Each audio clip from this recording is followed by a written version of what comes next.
As a child, my idea for prospective careers was often limited to the things that I would see on movies and TV shows. From an aspiring Broadway actress like Sharpay Evans, an astrophysicist like Catherine Doble, or even a paralegal like Erin Brockovich, the options were seemingly limitless from behind the screen.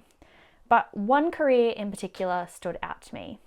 Films like The Devil Wears Prada, How to Lose a Guy in 10 Days, Confessions of a Shopaholic, Suddenly 30, and even Sex and the City all shared and glamorized the same career: the famous magazine editor. Part of the traditional media sector within the creative industries, the print magazine was the pinnacle of success for the fashion and arts industries. Originating in Europe between the mid to late 17th century, print magazines were originally a way for creatives and academics to explore their talents in a confined lens. Education and news were the first true subjects of the magazine, with the more commonly known light-hearted entertainment coming into fashion only a few years later. Today, print magazines cover nearly every single social, political, economic, and cultural topic that you can think of, from arts and literature, home and garden, politics, science, computers, hobbies, fashions, and even satire. Safe to say that print magazines have everything covered. But despite their popularity in the 20th century, an almost $240 billion annual revenue, and a long-sustaining circulation, print magazines are slowly losing their grasp on the industry and are gradually becoming another form of lost traditional media.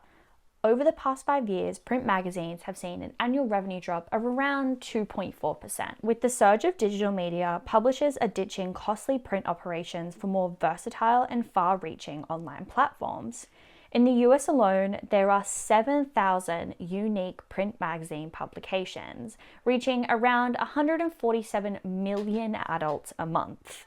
The proliferation of new forms of media with free online availability has threatened the current traditional position held by print magazines, and companies have also struggled to adopt a more effective digital online monetization strategy. Online audiences now also expect new content online daily or even hourly. And casual readers are less willing to wait for a weekly or even monthly subscription to arrive in the post or on their local newsstand. And it's safe to say that the ready availability of free or significantly cheaper digital content is much more appealing to those of us today rather than 20 or 30 years ago. But there are a few companies that have adapted to this digitized world quite effectively, one of those being Teen Vogue. In November of 2017, an official announcement was issued stating that the magazine will stop print editions and will continue as an exclusively digital publication. This decision was taken as a method of cost-cutting due to the decreasing number of magazine sales. Since then, they've been delivering high-quality online content in an interactive and entertaining manner. With over 17 million online followers across its platforms, 5.7 million monthly unique visitors, and 36 million monthly video views, the company has shown how adapting to the new media landscape can still allow for publications to be successful. And in fact, most popular print publications do now offer digital versions of their subscriptions. There are even platforms like Zinio that allow you to subscribe to a multitude of magazines all within the one platform, making consumption of magazine publications so much easier than before. And yet, despite this industry decline, print magazines have actually lasted a lot longer than academics and researchers originally presumed. Some commentators have attributed the lasting appeal of the print magazines to the actual physical experience of reading. So perhaps as we become more mindful in our screen time, we are actually inadvertently giving a helping hand to these traditional companies like that of the print magazine, as we're giving them a way to stay relevant while also enduring their lasting value. And in addition to this, a lot of people have also attributed the digital fatigue that came from the COVID-19 pandemic to the long-lasting nature of traditional forms of media like the print magazine. And this revived interest of the print magazine has also been attributed to the analog preferences of Gen Z. This is also known as the retro resurgence. Young people now have the ability to do absolutely anything online.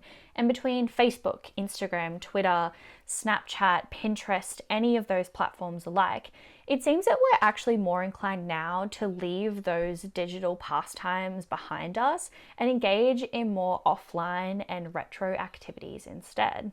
And this retro resurgence can be seen across so many sectors within the creative industries, whether that be listening to music from a vinyl record or actually going to the cinema instead of sitting in your bed streaming something from Netflix or picking up the latest issue of one of your favorite magazines.